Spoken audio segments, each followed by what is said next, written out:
radio. Shout it. So now you got a successful producer on your team. You got a successful artist as well. You moving the culture forward. You putting it down for the town. Mm-hmm. Then, issues start to arise with the artists and folks and stuff like that. How did you navigate those waters, and how did that impact you after y'all had all of this massive success? Man, I'm going to be honest. I really don't know what was going on during that time. You know how they be saying it's a Mercury retrograde. Yeah. I don't know if it was a Mercury retrograde and I was in a different space and the stars was one way. I don't know. But the thing is all I can do and can say and can stand on is I always kept it 100. Mm-hmm. I always gave my all to whatever I did to my artists. I always kept it a buck. And I was younger. You feel me? And when you're young and you're learning a business and you're navigating into new territory, you always hit some unknown. Mm-hmm. And you might take the wrong path when you hit the unknown. It's like if I'm in a forest and I'm trying and I don't know where I'm at, this might be the right path, this might be the wrong path, that might be the wrong path. Yeah. But I don't really know which one. I'm just like, let me just try to figure it out. So I'm going in a way where it's like I'm not understanding that artists a majority of them are not loyal. You feel me? They're selfish. And creative people think from a certain side of the brain. True. You feel me? They don't think from a business side of the brain. So, once people start getting in their ear and they see bigger artists and people, it's like, well, do you got this and do you got that? And instead of having the conversation, they just like, nah, they automatically in their feelings because they're listening to, and when you tell them no and everybody else telling them yes, it's just like, I didn't understand that. You feel me? So now, for me, I live by a certain code where it's like, I do paperwork as a formality. When you don't want to work with me no more, I don't want to work with you. Facts. My energy, I'm good. I figured out the money. Yeah, so I don't even do it. I don't work for money. You get where I'm coming from? And see, that's what a lot of people don't understand. I don't work for money. Come on now. I work for my purpose. Come on. And my money works for me. So, you know what I'm saying? Me, I work for my purpose, with a purpose, on purpose. Come on now. You get where I'm coming from? And like, I'm people don't understand it. So now for me, it's like, you'll never see me make a thirst play. It's not about being thirsty. I don't have to make a thirst play because I don't need it. I'm going to always get more. Exactly. So now it's me fulfilling my destiny and walking in what I'm supposed to walk into. And when people tap into that and they realize that, everybody, you'll blossom. You'll grow. Answer me this, though, Boom. Coming from, the bottom, having to scrape up your money to get the party started, having to go and join the military to raise the money for the label and stuff like that. What was it like when that money started coming in? Once again, it was just validation of what happened was I read this book called Rich Dad, Poor Dad. I'm with you. You know what I'm saying? I'm with you. I read that when I was like 19, 20. You feel me? And so I built my first house at 21 from the ground up. Ooh. So I always had like an entrepreneurial, and then I worked at Walters out of high school. So I always had a hustler, sales, grind about me. You feel me? And I was always different. When I was coming out of high school, I was in the church. You know what I'm saying? It was just like a lot of different, I used to do gospel rap. So I came from a different spirit and a different energy, and I was raised differently because of my mom. You know what I'm saying? So, like I said, money was cool. Like I said, money is just a tool just to fulfill your purpose. You know what I'm saying? I'm with you. And I've never really been into money like that.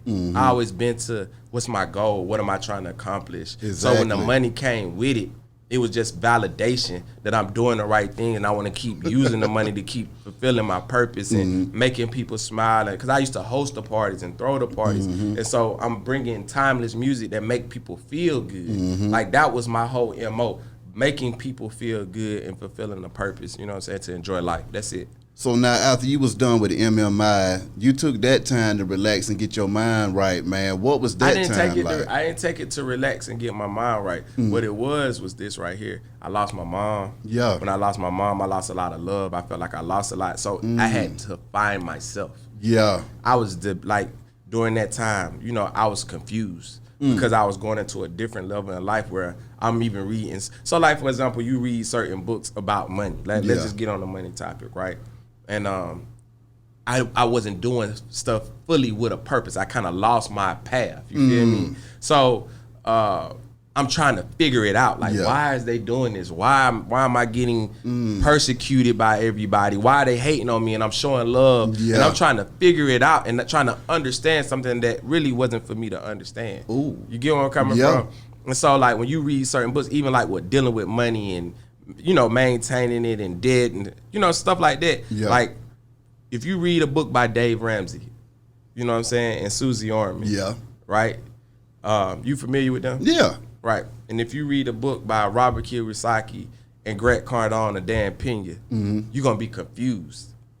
You're going to be confused. So it's like the same thing when you taking advice from one person so you got to kind of know self and know who you are. You get what and know what you're trying to accomplish. So I end up reading this book, right? And I tell a story a lot called The Millionaire Next Door, right? In the book, The Millionaire Next Door, it talks about you'll never know this person is a millionaire. They live in this same house, drive a pickup truck, wear Wrangler jeans, you know what I'm saying, has a wife and kids, and you know, they live a simple, normal life. And after the first couple of chapters, I threw the book in the trash. What? Why I threw the book in the trash? Yeah. Because I'm from Atlanta, man. and culturally, that ain't gonna work. That ain't for me. I don't want to be a millionaire.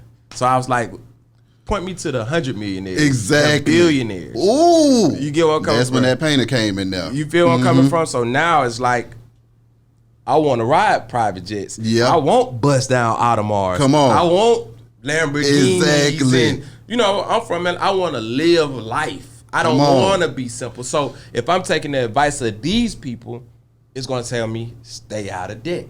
Ooh. You get where I'm coming I'm riding in that car. Let's go. You feel me? I'm with you. So if I'm listening to Susie Orman and Dave eat Roman noodles, stay out of debt, you know what I'm saying? Save your money. Over 20 years, you become a millionaire and you I ain't trying to wait 20 years. Nah, but if I'm reading Dan Pena, you know what I'm saying? Robert Kiyosaki, you know what I'm saying? Grant Cardone, they tell me, bro, debt, get you some debt. Exactly. Get you some debt. And use other people's money and not yours. Exactly. So it's a different mentality, but once you know who you are and what you want, you're no longer confused. Yeah. You're no longer listening to the opinions of people who don't fit your lifestyle. My God. You feel what I'm with you. So for me, I was going through that whole process knowing who I am. So I'm listening to people like, man, bro, go off on these folk. Woo, woo, woo, woo. You know what I'm saying? Nigga, hold these nigga hostages. Yeah. Woo, woo, woo. Yeah. And me, that's not me. Me, I had to realize it's about my energy and my peace. That's so right. I had to start doing stuff that fits my peace. It's like, I wasn't enjoying being an artist. I enjoyed helping artists. Thanks. You know what I'm saying? So I was in a, do I want to be an artist? Do I want to help artists? You know what I'm saying? Do I want to, it's like I had to pick one because I understood most time when you're an artist and you're a new artist and you're trying to help artists, they feel like you're trying to outshadow them, and you had to understand like they have a problem with me because they think it's like 48 Laws of Power, never outshine the master. They think they the master. So you gotta let them stroke their ego. Yeah. That's what this game is about. When you're dealing with artists, they have egos. Yeah. They come from a creative space, so you have to understand. They want somebody to yell at. They want somebody to fuss at. They want somebody to go off on. Yeah. You know what I'm saying? To let their energy out while they can go and create. You notice most artists' best music is when they going through something. Exactly. You feel me? So you got to let them have that space, and you can't try to suppress that. Try to make them humble. Yeah. Like, you know how you hear this, like, I want a humble artist. These artists too. No, I don't want a humble artist. They got to feel themselves. They got to feel themselves. Come on. It's just like a ball player. It's like Kobe Bryant, bro. I want a nigga with an ego. Exactly. I can speak frankly, right? Okay, I'll just make it Say what you feel. Yeah. So you know, you want somebody with an ego that feel like I'm the man. You can't. You feel me? That's the player I want to put my money on. I don't want to like, oh, excuse me, my bad. I didn't mean to foul you. Woo, woo, woo. So it's like I want dogs. You feel me? You want dogs, man. You know what I'm saying? That's gonna pop. That's gonna go crazy when you dealing with creative people.